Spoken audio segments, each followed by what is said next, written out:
You know, I'm gonna say this just for the podcast, man. Like we came in here with a laundry list of things we want to talk about, and we're actually Hmm. like diverting from that, which is so dope. You know what I mean? Which I love this. This is Yeah. genuine, honest black male conversation here. I posted Hmm. on Facebook. I said somebody posted a meme about how they want to cater to their man when they get a man and this and that.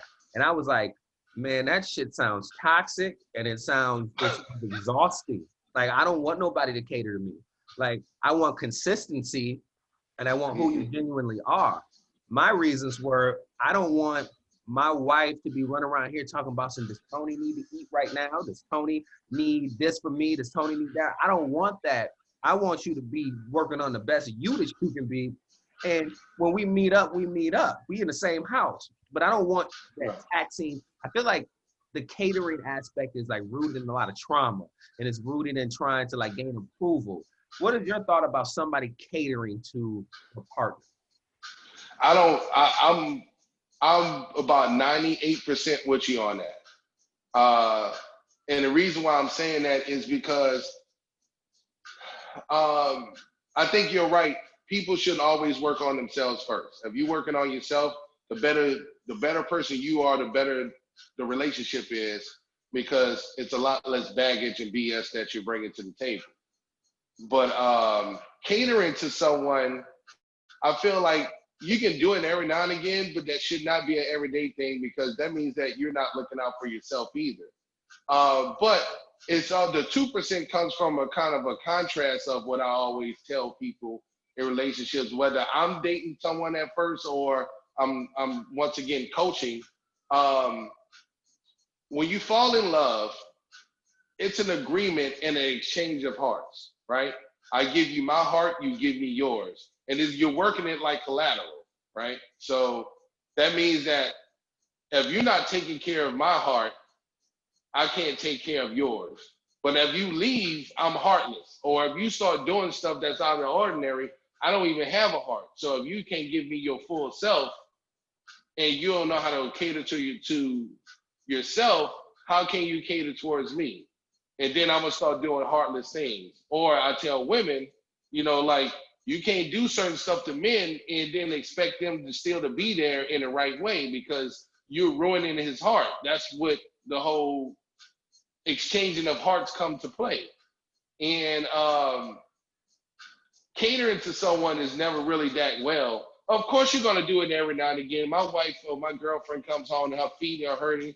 Man, come sit down. Let me rub your feet right quick. Tell me about what's going on with your day.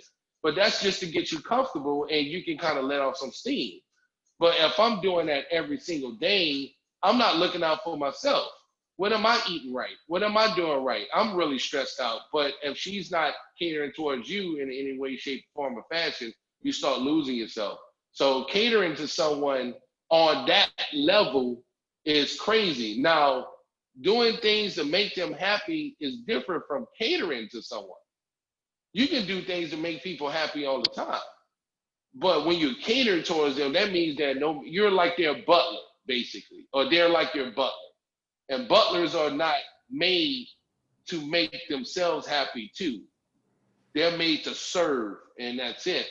So that can create a lot of resentment, a lot of agony, and then eventually you would wind up getting cheated on, or you wind up cheating on them, and it's just never anything. So it's never good to just cater to someone like Master William, would you like your feet rubbed anyway? that. I felt like I was thinking about the same thing. I'm coming back. I'm I'm, coming back. Y'all keep going.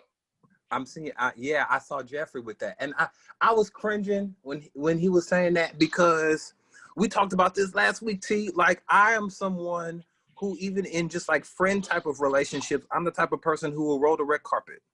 Yeah. I'll roll the red carpet, and you wearing South Pole, like for what? So I don't know. It's I Yeah. what I've come to learn in the group over the past couple of weeks is that the work that I have to do on myself it requires a little bit of selfishness in this moment and in this season, because what I learned is that my red carpet treatment for people is because of me trying to I guess, win them over in a certain sense. I guess you could even call it some type of abandonment issue. Yeah. Happens when you're a loner for the most part of your life, and you just Yeah. you do. The, the philosophy that I had growing up was, I call it being the type of friend that you want people to be to you. And so it's like, well, okay, fine then.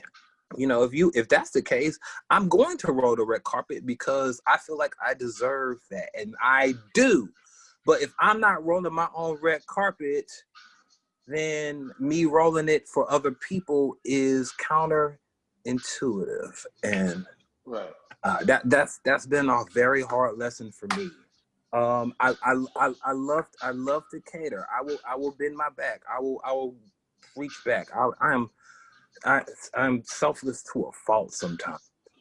But if you're not attending to your own needs first, if your cup is not full, how can you pour in anybody else? You're absolutely right. Yeah. Yeah, and see Yeah. that's where I was getting at when I was telling the people. I said to one woman was arguing me down, saying like, "Yeah, I love to cater to my man." I'm like, first off, you're gonna really open up a door to being unappreciated, because I'm sorry, Yeah.